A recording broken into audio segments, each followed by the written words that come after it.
નમસ્તે વિદ્યાર્થી મિત્રો. હવે આપણે એક સૂત્ર જોઈ ગયા હતા, બિંદુવત વિદ્યુતભારના કારણે ઉત્પન્ન થતા વિદ્યુત ક્ષેત્રણ. શું હતું એ? તો કે ભાઈ કે ક્યુ અપોન આર સ્ક્વેર. કે કુલંબીય અચળાંક, આર બિંદુવત વિદ્યુતભારથી અંતર, ક્યુ બિંદુવત વિદ્યુતભારનું મૂલ્ય. આ સૂત્રની અંદર કે અને ક્યુ અચળ છે. ભાઈ વિદ્યુતભાર મૂકી દેશું પછી એના મૂલ્ય બદલાવતા નથી. તો આ સૂત્ર ઉપરથી આપણે લખતા હતા કે E is a directly proportional to 1/r². આ સૂત્રને આપણે બીજી રીતના આપણે સાબિત કરવું છે. હવે જોજો કઈ રીતના આપણે વિદ્યુત ક્ષેત્ર રેખાઓના કોન્સેપ્ટનો ઉપયોગ કરી અને આ સૂત્ર સાબિત કરીએ છીએ. તો આપણી પાસે એક બિંદુવત વિદ્યુતભાર મૂકેલો છે. ધારો કે અહીંયા ક્યુ જેટલો. આ બિંદુવત વિદ્યુતભાર આજુબાજુના વિસ્તારમાં વિદ્યુત ક્ષેત્ર ઉત્પન્ન કરે છે. એ વિદ્યુત ક્ષેત્રને આપણે દર્શાવવું હોય તો ક્ષેત્ર રેખાઓનો ઉપયોગ કરી આપણે એને દર્શાવી શકીએ છીએ. એમાંથી થોડીક ક્ષેત્ર રેખાઓનો સમૂહ અહીંયા દર્શાવવું જોઈએ. ખ્યાલ આવે છે બધાને? થોડીક ક્ષેત્ર રેખાઓનો સમૂહ મેં અહીંયા દર્શાવ્યો. આ આપણી આઈસ્ક્રીમની કોન જેવો ત્રિપરિમાણમાં વિચારીએ છીએ. આ આઈસ્ક્રીમના કોન જેવી ક્ષેત્ર રેખાઓનો સમૂહ આખો આમ ત્રિપરિમાણમાં છે. ઠીક છે.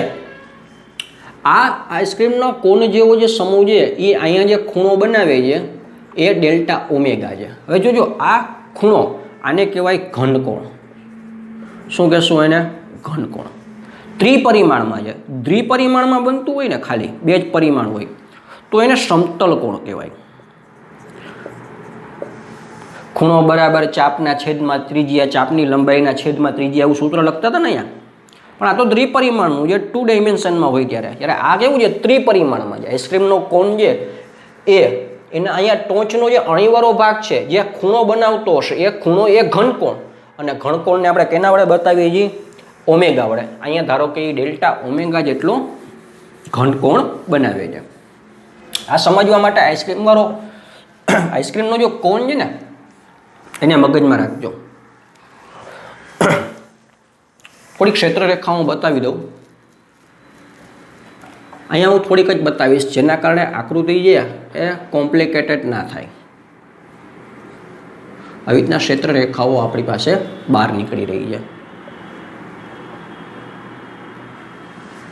હવે P1 અને P2 એક નામના બિંદુ વિચાર્યા અને એ બિંદુઓ પાસે આપણે ક્ષેત્રખંડ વિચારીએ છીએ. ધારો કે એક ક્ષેત્રખંડ જેને ગોળ કરીને બતાવવું જોઈએ. એક આ વિચાર્યો ક્ષેત્રખંડ, એક કાલ્પનિક ક્ષેત્રખંડ વિચારીએ જેવો. બીજો એક અહીંયા વિચારીએ છીએ આપણે. અહીંયા વચમાં ધારો કે આપણું P1 નામનું બિંદુ છે અને P1 બિંદુ પાસે આપણે ક્ષેત્રખંડ વિચાર્યો.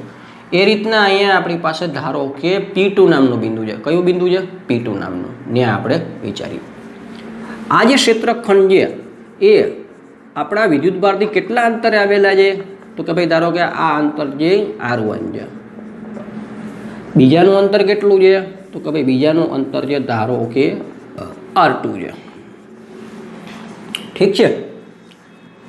આનું ક્ષેત્રફળ આપણને ખબર નથી પણ આપણે ધારી લઈએ કે ધારો કે એનું ક્ષેત્રફળ છે એ ક્ષેત્રફળ ડેલ્ટા S1 છે. કેટલું છે? Delta S1. એ રીતના બીજાનું ક્ષેત્રફળ પણ આપણે ખબર નથી. આપણે ધારી લઈએ કે ભાઈ ક્ષેત્રફળ કેટલું છે? ડેલ્ટા S2 છે. ખ્યાલ આવ્યો?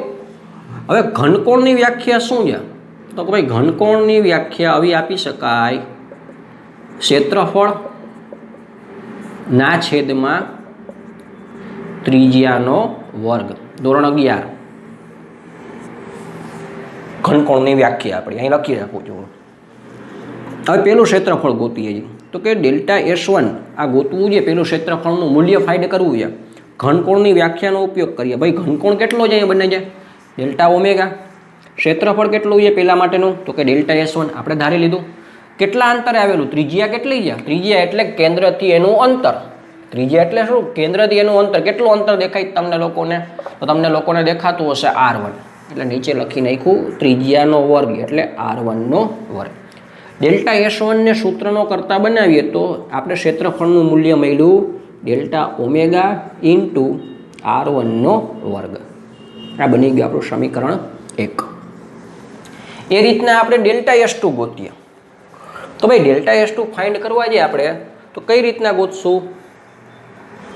તો આપણે ડેલ્ટા S2 ને ફાઇન્ડ કરીએ સેમ આ રીતના છે કે ભાઈ ઘનકોણ તો બે માટે ડેલ્ટા ઓમેગા બરાબર. બીજાનું ક્ષેત્રફળ કેટલું છે?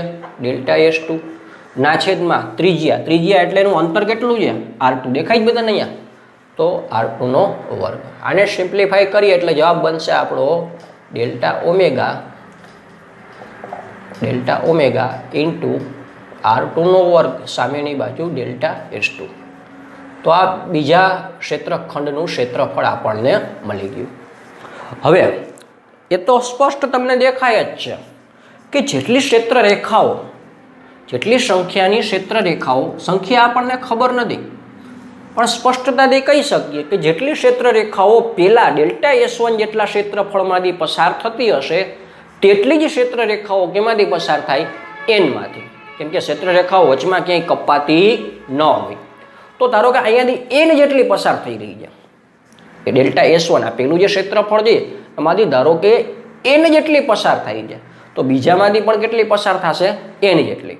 તો આપણે વિચારીએ છીએ કે ધારો કે બેમાંથી પસાર થતી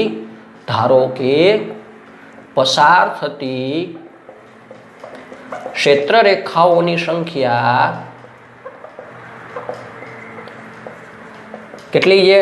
કેટલી વિચારી? સ્મોલ n છે. પહેલામાંથી પણ n અને બીજામાંથી પણ n. કેટલી થશે? અહીંયા જેટલી થતી જેટલી જ આગળ વધતી જશે.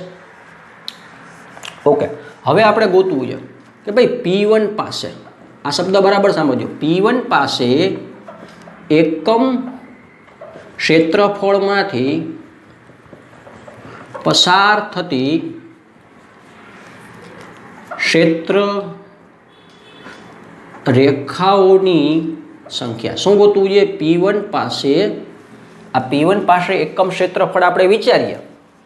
P1 પાસે એકમ ક્ષેત્રફળ વિચારીએ તો તેમાંથી પસાર થતી ક્ષેત્રરેખાઓની સંખ્યા આપણે જોઈએ છીએ અને એ સંખ્યા કેટલી છે એ આપણે ફાઇન્ડ કરવું. તો સિમ્પલ ત્રિરાશી મૂકી શકાય કે ભાઈ અમારી પાસે P1 પાસે ડેલ્ટા S1 જેટલું ક્ષેત્રફળ છે. P1 પાસે કેટલું ક્ષેત્રફળ? Delta S1.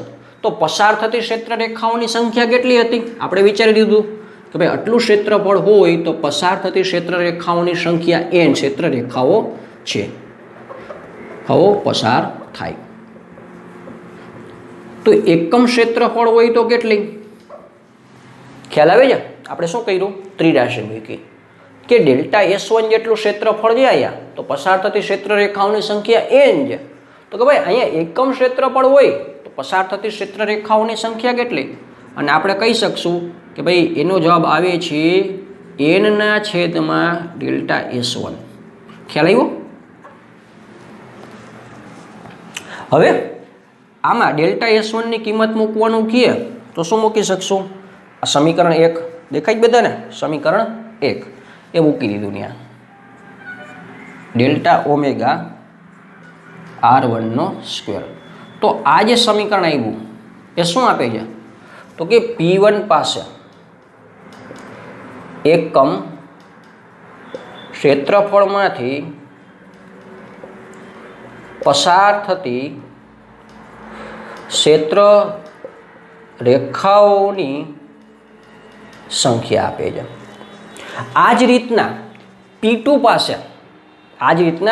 પાસે એકમ ક્ષેત્રફળમાંથી પસાર થતી ક્ષેત્ર રેખાઓની સંખ્યા ક્યાં? આ જગ્યાએ P2 પાસે ગોતવી હોય તો સેમ આપણે આ પદ્ધતિનો ઉપયોગ કરીને ગોતી શકાય અને સૂત્ર સીધું આપણી પાસે મળી જાય કે P2 પાસે એકમ ક્ષેત્રફળમાંથી પસાર થતી ક્ષેત્ર રેખાઓની સંખ્યા અને એ મળશે આપણને n આપણા એમનમ ડેલ્ટા ઓમેગા આપણા એમનમ અને શું થઈ જશે? R2². સેમ આ રીતના આપણે ત્રિરાશી મૂકશો એટલે તમારી પાસે આ સૂત્ર આવશે. તો આ સૂત્ર શું આપે છે? P2 પાસે એકમ ક્ષેત્રફળમાંથી પસાર થતી ક્ષેત્ર રેખાઓની સંખ્યા. બરાબર ને? આ સૂત્ર એ આપે છે. આ સૂત્ર P1 પાસે અહીંયા એકમ ક્ષેત્રફળમાંથી પસાર થતી ક્ષેત્ર રેખાઓની સંખ્યા. આ સૂત્ર P2 પાસે અહીંયા એકમ ક્ષેત્રફળ વિચાર્યું હોય તો તેમાંથી પસાર થતી ક્ષેત્રરેખાઓની સંખ્યા. બે સૂત્રને તમે જુઓ ને તો કહી શકો કે ભાઈ બે સૂત્રોમાં n સ્મોલ n કોમન છે, ડેલ્ટા ઓમેગા એ કોમન છે. બદલાઈ જાય શું તો કાંઈ અહીંયા R1 નો સ્ક્વેર આવે છે, અહીંયા R2 નો સ્ક્વેર આવે છે. તો આના ઉપરથી કહી શકાય કે એકમ ક્ષેત્રફળમાંથી પસાર થતી ક્ષેત્રરેખાઓની સંખ્યા, ઓલું જે કોમન છે ને એ અચળ કાઢી નાખીએ એટલે આપણી પાસે સમપ્રમાણતાની નિશાની આવશે અને 1/r² થઈ જશે. દેખાય છે માત્ર શું બદલાઈ ગયા? R.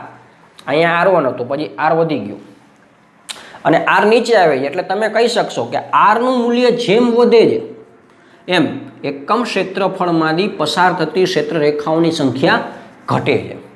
હવે ક્ષેત્રરેખાઓની સંખ્યા ઘટે એનો અર્થ શું? ક્ષેત્રરેખાઓની સંખ્યા ઘટી એનો અર્થ શું? તો કે ભાઈ વિદ્યુત ક્ષેત્રની તીવ્રતા ઘટી. તો યાદ આવ્યું આપણે જે શરૂઆતનું સૂત્ર લખતા હતા કે E is directly proportional to 1/r². યાદ આવ્યું?